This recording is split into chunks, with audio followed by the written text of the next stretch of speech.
We're here at Comic-Con 2010. I'm here with Joe Lansdale, who's the author for Jonah Hex, and your story was directly adapted to the Jonah Hex DC Showcase short. It was. It was also on Under the Red Hood, the Batman DVD, so it'll be on both. Very nice. Can you tell us about your thoughts on the animation? We've already seen the video. Very nice animation, I believe, but give us your take on it. Oh, man, I love it. I think that it's got that Sergio Leone look. It's got that real West feel to it, and I'm very pleased with it, very much.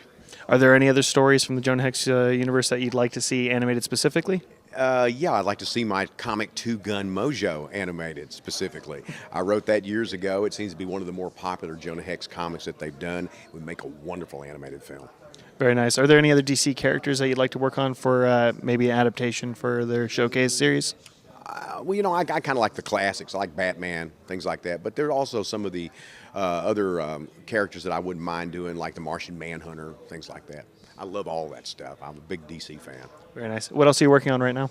Actually, I'm working on a comic for IDW, so it's not for DC, but I'm working on a novel for my publisher, so I'm doing other things other than comics as well. Very nice. Have you gotten to see the Batman Under the Red Hood series as well? No, not yet. I can't wait, though. I've got a copy of it, but I just haven't had a chance to sit down and watch it. It's well worth it. You should just go right now, just sit down and watch it. Yeah, well, shut out everything else. I'm going to sneak off and watch it. I'll wear a red hood while I watch it. Exactly. You'll blend in with Comic-Con. Absolutely. It's perfect. Absolutely. So have you seen the Jonah Hex costumes as well on the floor? I have not. There's been a couple.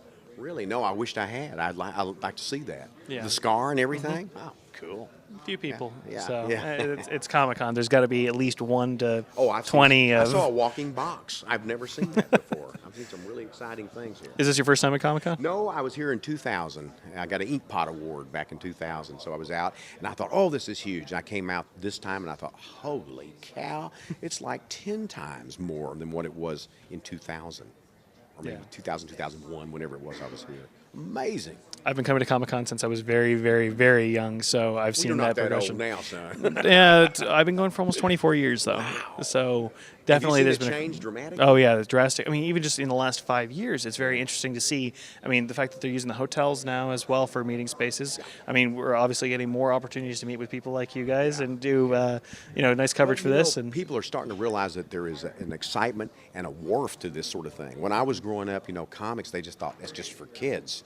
And now I think that a lot of the media, the films and books and everything else are starting to recognize the power of comics and all these iconic characters.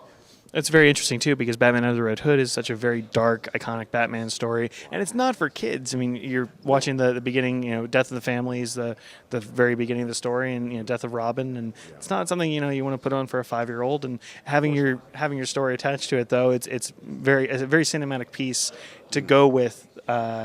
Yeah, and I think they're both adult pieces for sure. I mean, and I think that's the other thing that's changed too, is that people have begun to realize that though comics can certainly be for kids, they're not exclusively for kids. Exactly. And that's why I think there's such a growth and a boom in all this material. Well, thank you very much for speaking with us. I appreciate it.